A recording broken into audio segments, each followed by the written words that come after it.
Ananda cartoons. முயலும் மானும் நட்பான கதை. ஒரு அழகான செழுமையான காட்டுக்குள்ள பல மிருகங்கள் வாழ்ந்து கொண்டிருந்துச்சாமா. அதில் வாழ்ந்த மீனு என்ற மான்குட்டியோட கதையைத்தான் இப்போ பார்க்க போகிறோம். மீனுவும் அதோட அம்மா மானுவும் தன்னோட கூட்டங்களோட சந்தோஷமாக வாழ்ந்துட்டு இருந்தாங்க.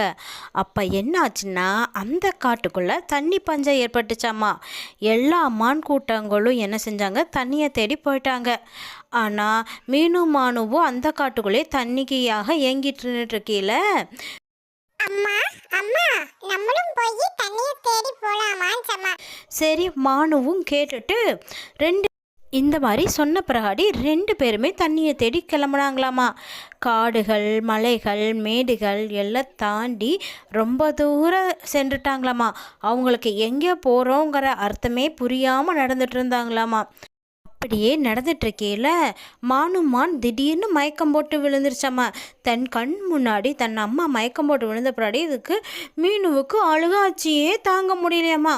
அழுதுகிட்டே அப்படியே நின்றுட்டு, அம்மா உங்களுக்கு என்ன ஆச்சு, அம்மா உங்களுக்கு என்ன ஆச்சு, அலறிட்டே கேட்டுச்சாம்மா. தன் அம்மா தண்ணிக்காக தான் மயங்கி விழுந்தது எனக்கு தெரிஞ்சதுமே மீனுமான் வேகமாக ஓட ஆரம்பிச்சது. தண்ணி எங்காவது கிடைக்குமான்ட்டு அப்படியே ஓடிட்டே இருந்தது. இதோட முயற்சிக்கு பல இடத்துல ஒரு ஆற்றை கண்டுபிடிச்சது. ஆற்று தண்ணியை பார்த்ததுமே மீனுமானுக்கு சந்தோஷம் தாங்க முடியலையாமா. ஆஹா, அப்ப நினைச்சதம்மா நம்ம அம்மாக்கும் சேர்த்து எப்படியாவது தண்ணி கொண்டு போயிடணும். சரி சரி போய் ஆத்த நேரா பார்த்து நடப்போம் சொல்லிட்டு அங்கிருந்து ஆற்றை நோக்கி நடக்க ஆரம்பிச்சது. அதாம்மா, நம்ம அம்மா மீனுக்கும் எப்படியாவது இங்கிருந்து தண்ணி எடுத்துகிட்டு போய் கொடுத்துடணும், அவங்களோட உடம்பை எப்படியாவது சரியாக்கிடணும் என்று நினச்சிட்டே நடந்துட்டு இருந்துச்சு. இந்த மீனு மான்குட்டிக்கு தெரியல அங்கே தான் கார்கோடகங்கிற ஒரு பெரிய முதலை வாழ்ந்து கொண்டு இருக்கிறதுன்ட்டு. இந்த மீனு மான்குட்டி நடந்து போகிறத அந்த கார்கோடங்கிற முதலை பார்த்துட்டு சொல்லுச்சாமா, ஆஹா, நம்மளுக்கு இன்னைக்கு பெரிய வேட்டை காத்துட்டு இருக்கிறது. நம்ம எப்படியாவது இந்த மான்குட்டிய அடிச்சு சாப்பிட்டே ஆகணும். போய் ஒரு மறைவான இடத்துல ஒளிஞ்சுக்கலாம். அது வந்ததையுமே நம்ம சரியான முறையில தாக்கி நம்மளுடைய இறைய தேடிக்கணும்னு நினச்சிட்டு ஒரு புதருக்குள்ளே போய் மறைஞ்சு ஒளிஞ்சுக்குச்சு இந்த கார்கோடகன் முதலை. ஆற்றோரமாக ஓடிக்கொண்டிருந்த தண்ணியை பார்த்துட்டு மீனுக்கு சந்தோஷம் தாங்க முடியல.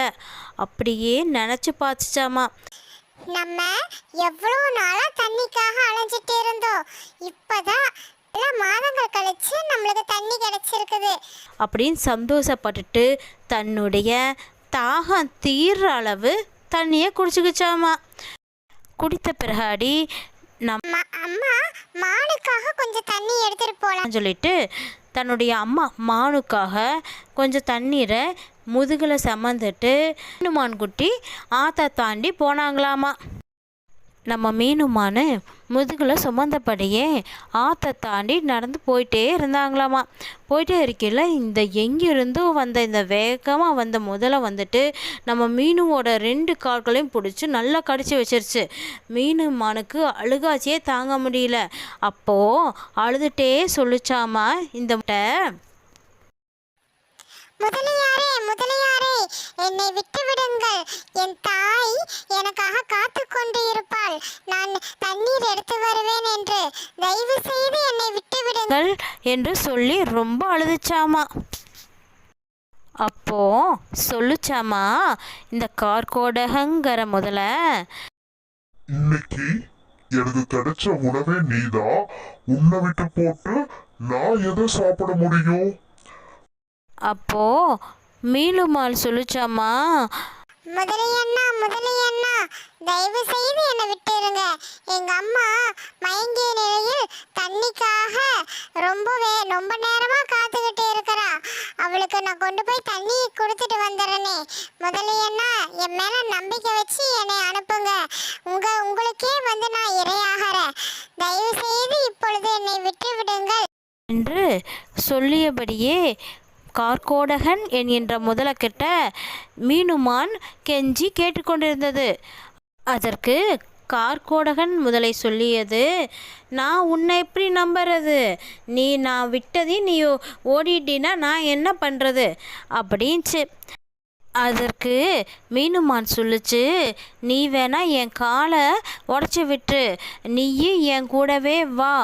நான் வந்துட்டு என் அம்மா மானுக்கு தண்ணி கொடுத்த பிராடி உங்கள்கிட்டயே வந்துடுறேன் அப்படின்ச்சு.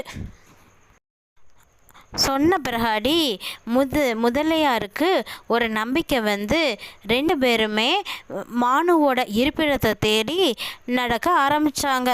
அதே மாதிரி பல மலைகள் காடுகளை தாண்டி மெதுவாக முதலையோட வேகத்துக்கே நம்ம மீனுமான் குட்டியும் நடந்து சென்று கொண்டே இருந்தாங்க. கஷ்டப்பட்டு தன் அம்மாவோட இருப்பிடத்தையும் அடைஞ்சிட்டாங்க. மானுவை பார்க்கறதுக்கு முன்னாடி மீனுமான் சொல்லிச்சு, முதலே அண்ணா நீங்கள் இங்கேயே நில்லுங்க, எங்கள் அம்மா உங்களை பார்த்தா பயந்துக்குவாங்க, அதனால் வந்துட்டு நான் முதல்ல போய் தண்ணி கொடுத்துட்டு உங்கள்கிட்டயே வந்துடுறேன் அப்படின்னு சொல்லிட்டு மீனுமான் குட்டி தண்ணியை எடுத்துட்டு வேகமாக தான் அம்மா கிட்ட போச்சு. முதலியாரும் அதே இருப்பிடத்திலேயே மறைவாக நின்று இந்த மீனுமான் குட்டி என்னென்ன செய்யுதுன்னு அப்படியே நோட்டை விட்டுட்டு இருந்துச்சு. போனதையும் தன் அம்மாவுக்கு தண்ணியை நல்லா கொடுத்துருச்சு. தண்ணியை கொடுத்த பின்னாடி மான் குட்டியும் எந்திரிச்சு நின்றுக்குச்சு. கொஞ்சம் மயக்கமெல்லாம் தெளிஞ்ச நிலையில் நின்ன பின்னாடி தன்னோட மான் கூட்டங்களும் அங்கே வந்து சேர்ந்துருச்சுங்க. ஒவ்வொன்றா என்ன இவங்களை காணமேன்ட்டு. தன் கூட்டத்தை சேர்ந்த மான்களை பார்த்ததும் மீனுமானுக்கு சந்தோஷம் தாங்க முடியலை. அப்பொழுது மீனுமானுக்கு முதலைக்கு கொடுத்த வாக்கு ஞாபகத்திற்கு வந்தது. உடனே சிறிது கூட தாமதிக்காமல் அந்த இடத்தை விட்டு வேகமாக நடந்து வந்துருச்சு. அப்பொழுது மீனுமான் குட்டி வந்து முதலியிடம் சொல்லியது, முதலியாரே முதலியாரே, உங்களுக்கு உணவாக நான் வந்துவிட்டேன், என்னை ஏற்றுக்கொள்ளுங்கள் என்று சொல்லியது. அதற்கு முதலியார் சொல்லியது, உன்னுடைய கூட்டத்தை நான் பார்த்தேன் அப்பா, என்னை பற்றி உன் கூட்டத்திடம் சொல்லாமல் நீ வந்திருக்கிறாய். உன்னுடைய மனது எவ்வளவு பெரியது என்று இப்பொழுது புரிந்து கொண்டேன்.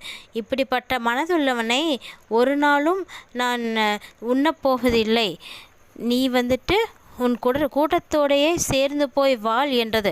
அதற்கு மீனுமான் குட்டி சொல்லியது, 2 கால்களும் எனக்கு பயனற்று போய்விட்டன, நான் புல்லுக்காக எங்கு அலைவேன், நீங்களே என்னை உணவாக ஏற்றுக்கொள்ளுங்கள் என்றது. உடனே முதலியார் கார்கோடகன் இருந்து சொல்லியது, தினமும் புல்லை கொண்டு வந்து நான் தருகிறேன் என்று சொல்லிவிட்டு வேகமாக அந்த இடத்தை விட்டு மறைந்தது கார்கோடகன் முதலை. இப்பொழுது மீனுமான் குட்டி பார்த்து சந்தோஷப்பட்டு கொண்டு இருந்தது.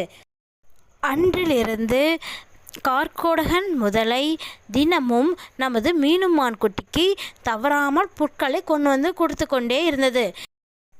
விரைவிலேயே மீனுமானோட கால்களும் நல்லா குணமடைஞ்சு நல்லா அதுவாக புல்களை மேய ஆரம்பிச்சிருச்சு.